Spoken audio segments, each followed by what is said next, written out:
Here we have a bar by bar study, crude oil, on a 5-minute time frame. For context, we are in a downtrend. Now, the market finds support at A. And what grabs my attention are bars B and C. Although this is a bar by bar study, we don't analyse every single bar. I'll be banging my head against the wall. We just pick bars of interest. Bars B and C have the same spread, yet the volume, but bar C volume is over twice the size of B. So the force has increased, yet the spread is the same. So is bar C selling? We don't know. We don't know as yet, but I know that. It's interesting. Then what happens? For 3 bars, we have no continuation to the upside. We hold this local level of resistance. And bar D pops its head. So it makes new highs, but then is reversed to close weak back under. Bar D has an opportunity to drive up higher as we make new highs, yet sellers come in and they close it weak on its lows. And then we react to E. What do we note? Well, spreads increase, volume increase. Then we have F. Look at F. What do we note? Spreads narrow significantly with reducing volume. Not only lower volume, but reducing. This bar, the second bar, has lower volume than the first bar. And look at the spread. These are tiny, tiny spreads. So what does that say? We're trying to move up. So there is a lack of buying pressure. I will be using buying pressure, selling pressure, force, the force of selling, the force of buyer, time and time again. This is the way we like to think of bars, of the buying and selling pressure. Hopefully I will drop it in by the end of today's session. Anyhow, this clearly is buying of poor quality. After we've just said we've seen selling of good quality. So the market is making lower prices with good flow. Whereas the attempt to rally here attracts no buyers. And this is reflected in the volume. There is no ability to drive or force or to push this market higher. This is what we would call a no demand bar. Again, don't worry, we will go into these in depth. And this would be a valid trade. We have no demand in an area of supply. You know, there's selling behind us after we've rejected the highs from a hidden up thrust, a reversal bar. This is a high odds trade. And then bar G, what do we note? Good selling again, widespread, closing weak on its lows with a surge in volume. There's more to this. It's similar volume to E, yet the spread is wider. And we know there is no demand from the rally to E to F, so we read this as ease of movement. The same force of selling at E to G produces a wider spread. We get better flow to the downside. So we're beginning to see that sellers are having more effect in this market. They are present and active. The next 3 bars, we try to rally, yet it's capped to the upside.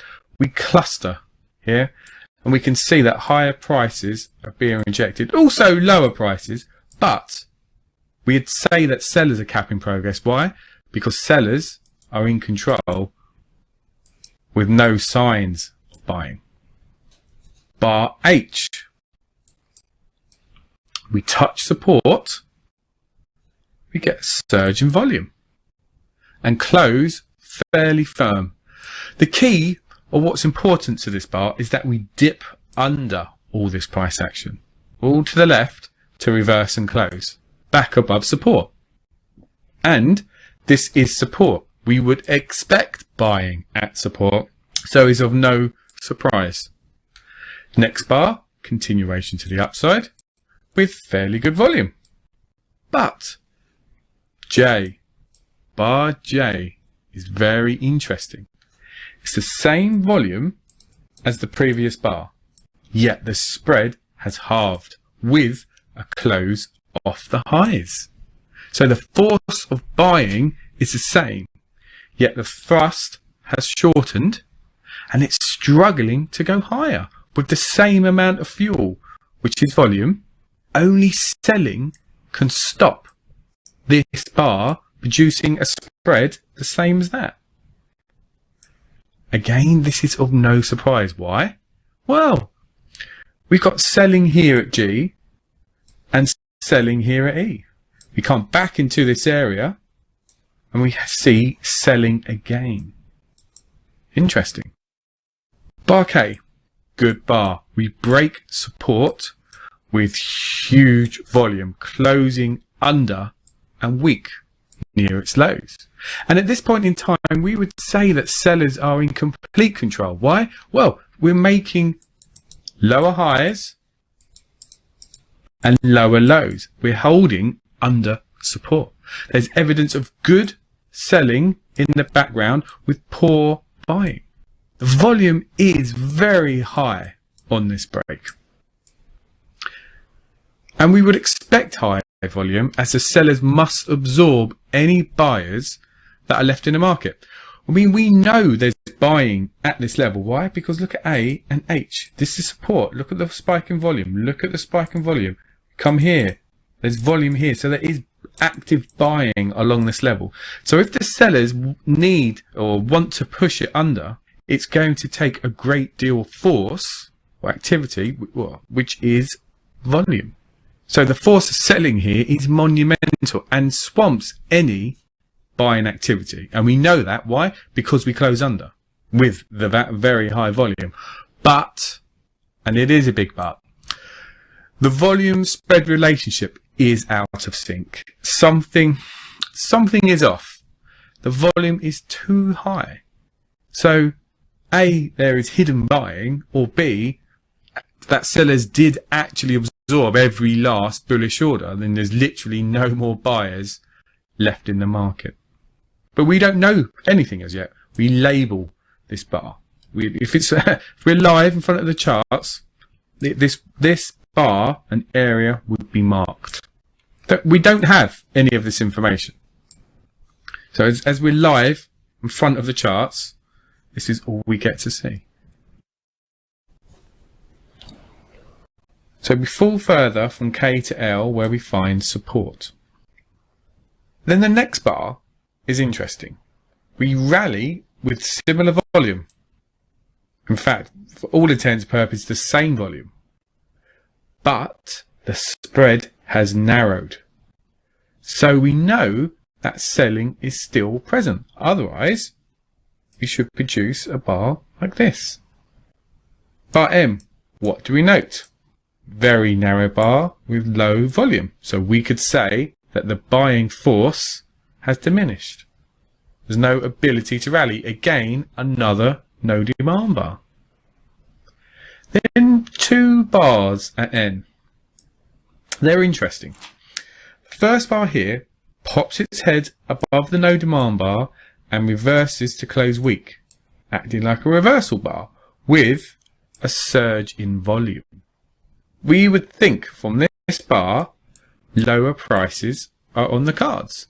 However, the second bar just manages to pop its head above before reversing and closing weak with even higher volume. So with all this extra force of buying, nothing is actually achieved. The question is, why aren't we falling from N? Why aren't we continuing south from this first bar after we've seen no demand? So we know supply is in control.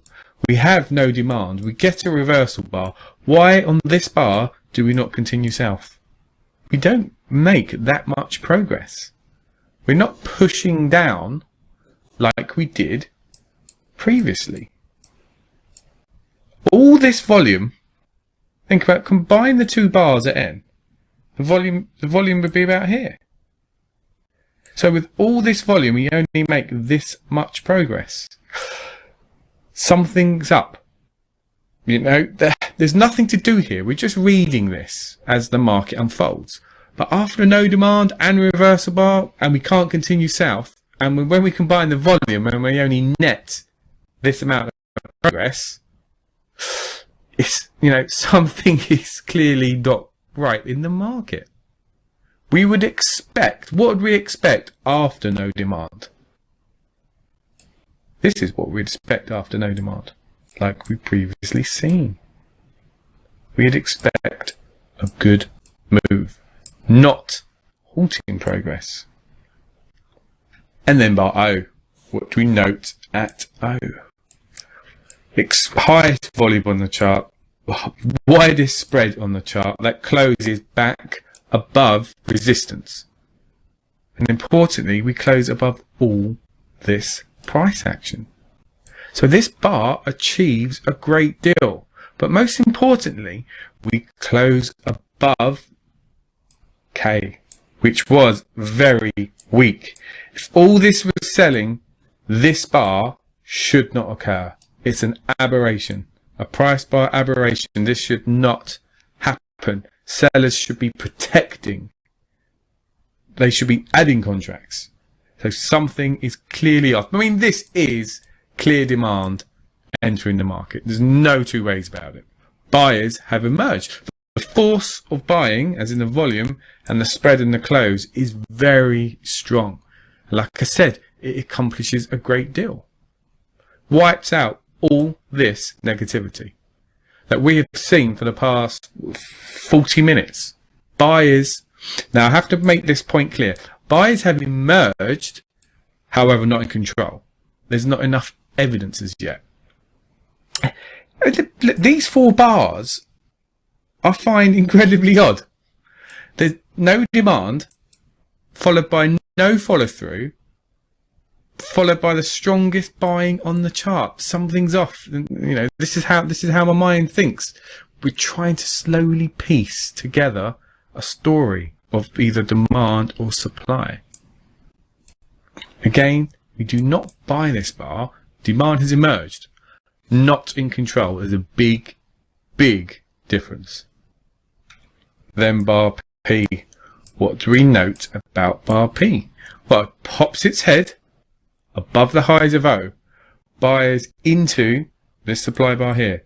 So the pop drives up, buyers cannot sustain the intensity of buying, and consequently we fall, closing week, fairly deep into bar O. So what's important about this is sellers have emerged at resistance, where they should.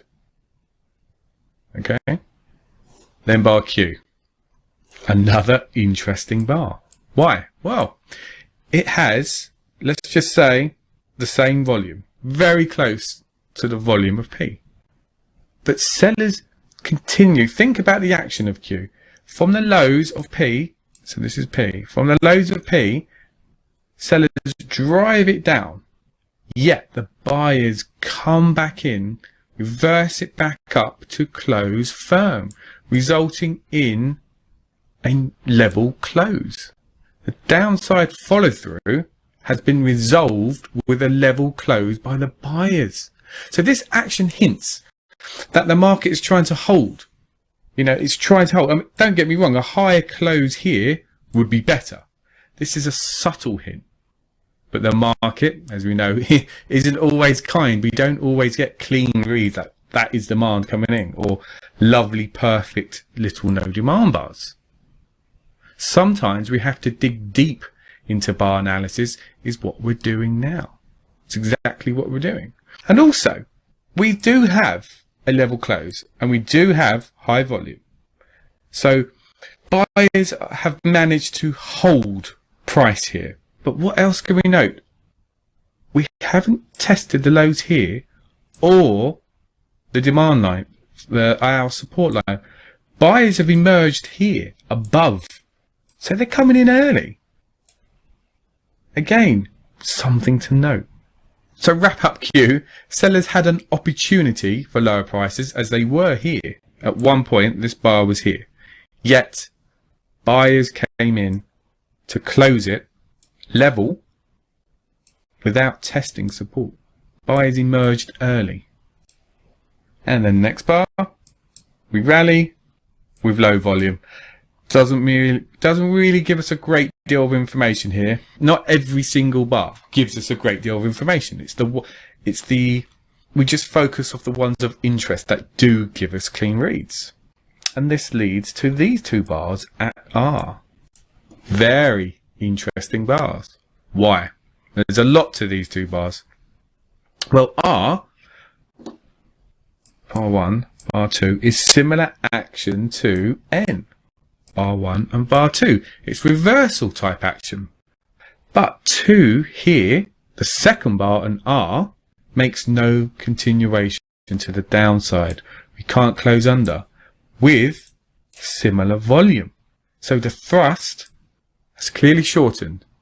Again, the volume is the same as the previous bar, yet the spread has narrowed. So we know buying has stopped this bar from falling. There's much more to these two bars than meet the eye. There is something of real value, great importance.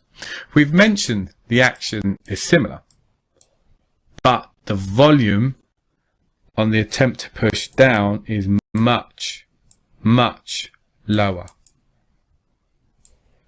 Significantly lower. So ergo the force of selling in this market at this time is declining. It's drying up. Whilst the buyers are holding the market. The buyers are trying to hold the market here.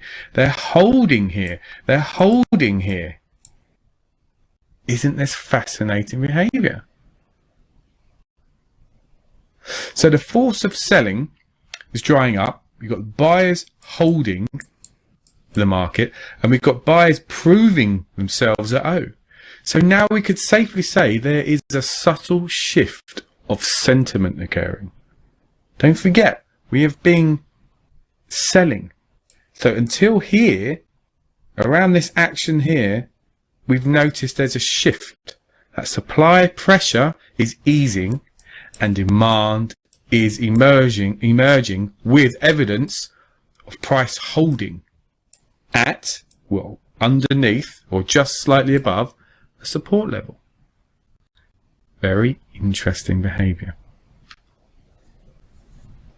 Bar S, what do we notice? Another strong bar. It dips under all the price action and support to find no further selling, to reverse and close firm back above support with another surge in volume. Granted, if we could close above these closes here or above this high, it would be super bullish. It would be extremely strong. However, this is still very, very strong buying.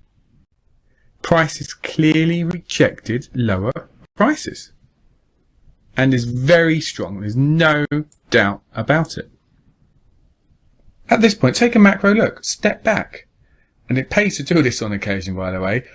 What do we notice? All this action from L, we cannot close under support.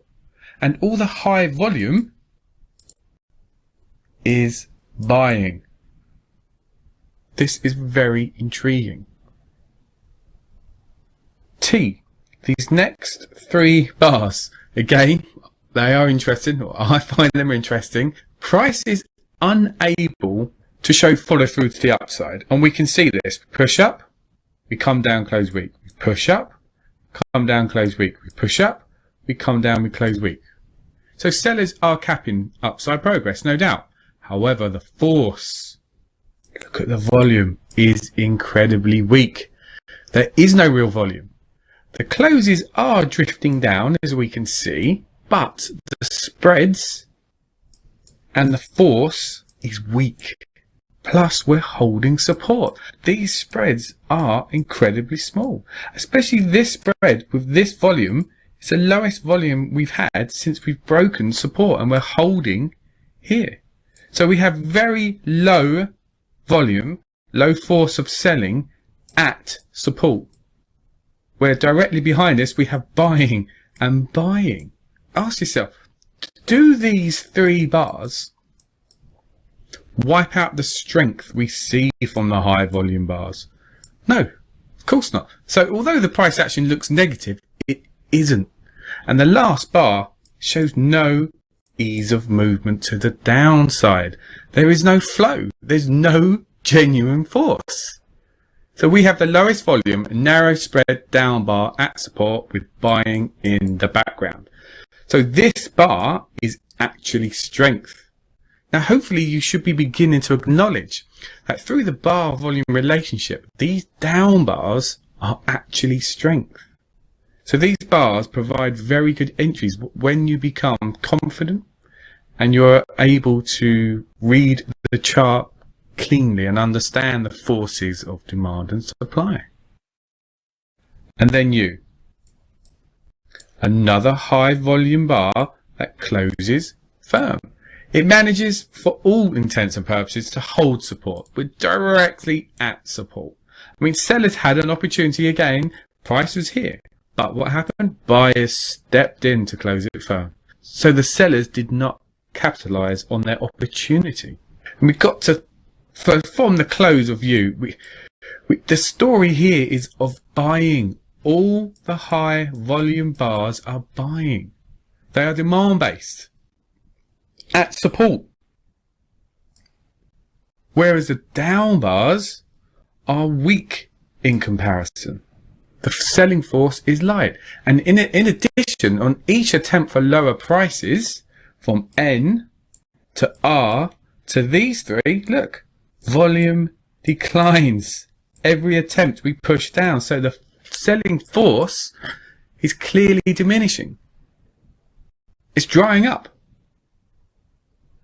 Every attempt for lower prices, volume depletes. The force of selling has deteriorated.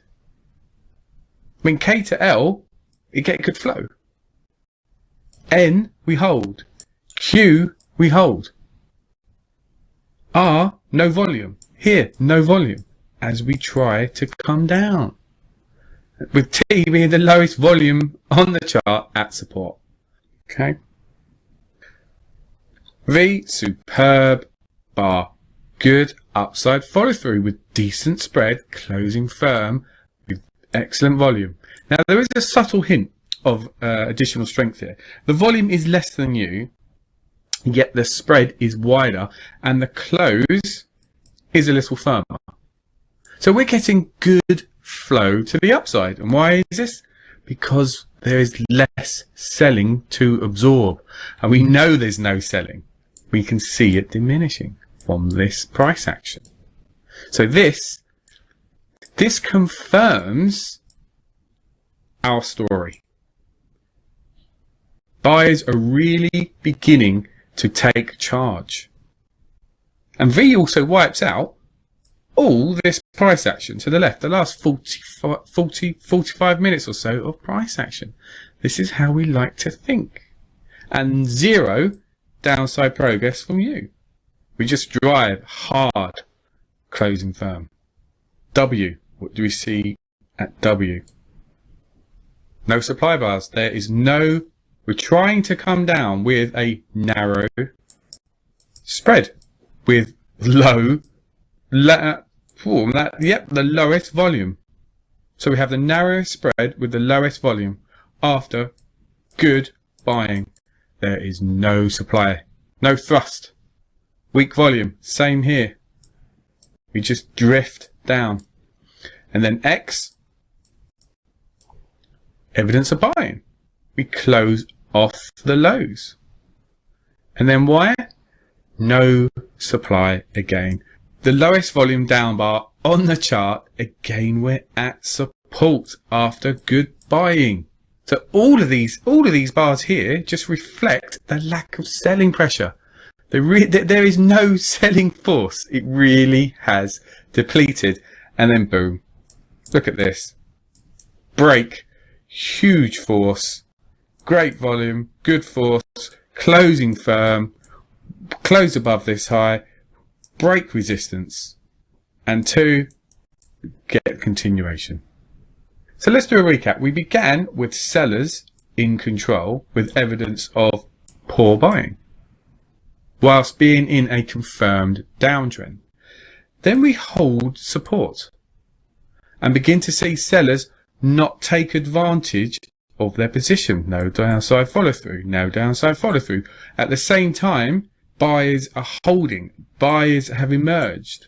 So the force of selling diminished whilst buyers begin to hold the market and start to emerge time and time again. What's important about this action is as the trading range gets older, the buying occurs more frequently, become more aggressive, and the supply from N, from R, from T to W gets less and less. So the buyers are showing their hands quite aggressively all around here. 1, 2, 3, 4, 6 bars, 50% of them are huge buying bars, and all the down bars in between have low volume. It could not be more evident to a trained eye. Once you become familiar with this, it's jumping out. This action needs to be bought. I mean, an aggressive trader could take S. That is an aggressive trade, but you would certainly have to trade T, or you could take U, V, or any of these bars. So out of 5, 10, 15, 20, 30, so out of 45, 50 minutes, you get 5, 10, 15, 20. Literally, you get 35 minutes out of 45 minutes where the market is begging to be bought. Isn't this action fascinating? We can literally see the force change hands from the sellers to the buyers with all the subtleties in between. Being able to read the markets in this manner will give an edge that is far superior to any indicator that exists in the world. However, it does require time, effort, and practice, and unfortunately most are unwilling to do the necessary work.